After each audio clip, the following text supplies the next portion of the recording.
आज थोड़ा चाय बनाते बनाते बात करते हैं।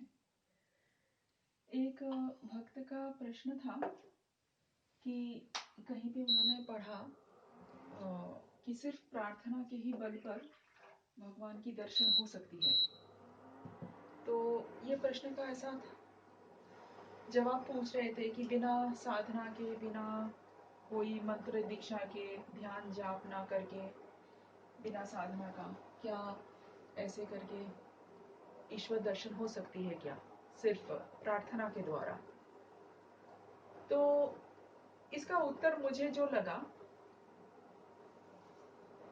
सारे प्रार्थना ही तो है, गायत्री मंत्र वगैरह ये सब भी तो प्रार्थना है। प्रचोदयात गायत्री मंत्र के अंत में आती है प्रचोदयात, उसका अर्थ है कि मुझे गाइड करो, आगे ले चलो, अज्ञानता से ज्ञान की ओर ले चलो।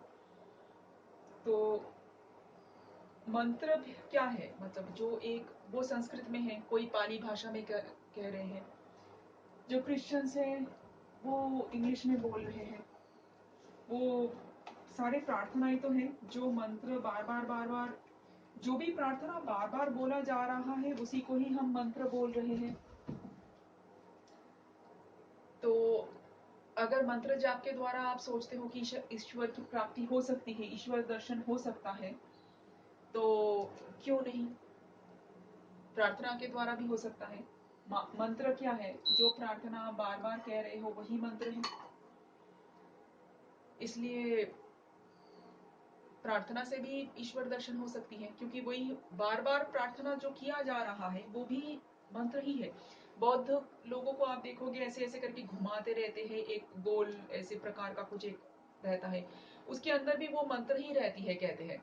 उसको घुमाते जाना मतलब बार बार उसी मंत्र को दोहराना, तो वो भी एक प्रकार का जाप हुआ, एक प्रकार की प्रार्थना की ही रिपीटेशन हुआ। तो वैसे क्रिश्चियंस भी माला का जाप करते हैं, रुद्राक्ष, मतलब हम लोग जैसे रुद्राक्ष की माला, तुलसी माला जाप करते हैं, वो लोग भी अलग अलग क्रिस्टल्स की माला वगैरह व्यवहार करते हैं।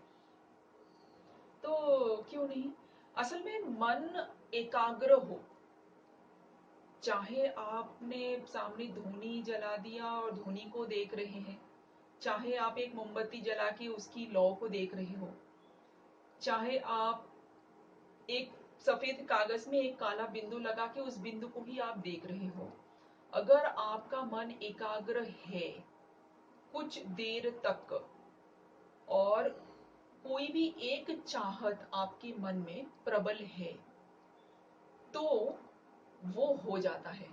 आप कितने ही मंदिरों में देखोगे कि मन्नत करके, उपवास करके पड़े हुए होते हैं भक्त लोग। कोई किसी को कुछ रोग हो गया है, जिस रोग का कोई क्योर नहीं मिल रहा है, कोई दवाई नहीं मिल रहा है, तो उस रोग की क्योर के लिए वो 3 दिन तक उपवास व्रत धारण करके उस मंदिर पर बैठे हुए हैं। ऐसे बहुत सारे शिव मंदिरें, देवी मंदिरें हैं भारत में, और 3 दिनों के अंदर उनको वो कुछ दवाई या फिर कुछ ना कुछ उनको उपचार जो भी है वो मिल जाता है, चाहे स्वप्न में, चाहे कैसे भी हो।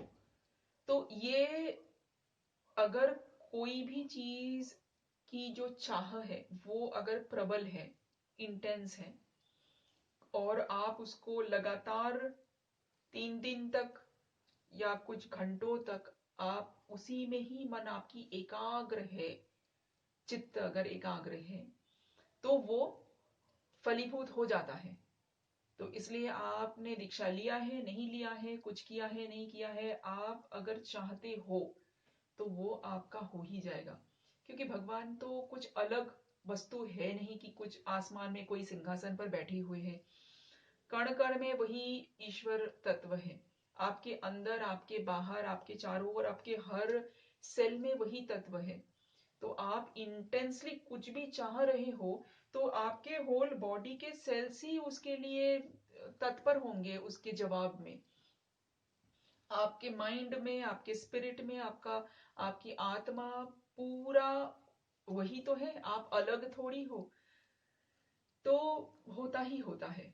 तो अगर वही प्रश्न था कि सिर्फ प्रार्थना के द्वारा क्या ये हो सकता है, तो उत्तर है कि बिल्कुल हो सकती है। सिर्फ प्रार्थना से ही क्यों, किसी भी प्रकार से अगर मन को एकाग्र किया जा सकता है और प्रबल एक चाह में केंद्रीभूत अगर है, तो वो चाह चाहे कुछ भी हो, कि कोई रोग की उपचार मिल जाए, कुछ और हो जाए, कुछ और हो जाए, वो हो जाता है।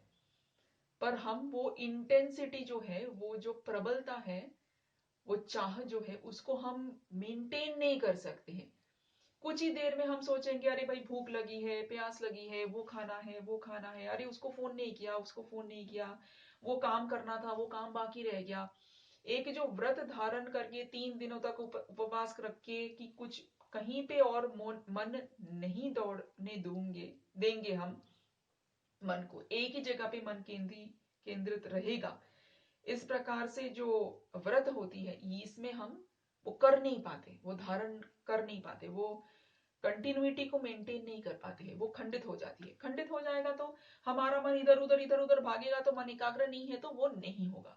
मन केंद्रित अगर है, एकाग्र अगर है और एक ही चाह में केंद्रित है, तो वो 3 दिन में फिर वो हो जाता है। चाहे कुछ भी चाह हो, वो फलीभूत हो जाती है। तो यही कहना था। नमस्ते।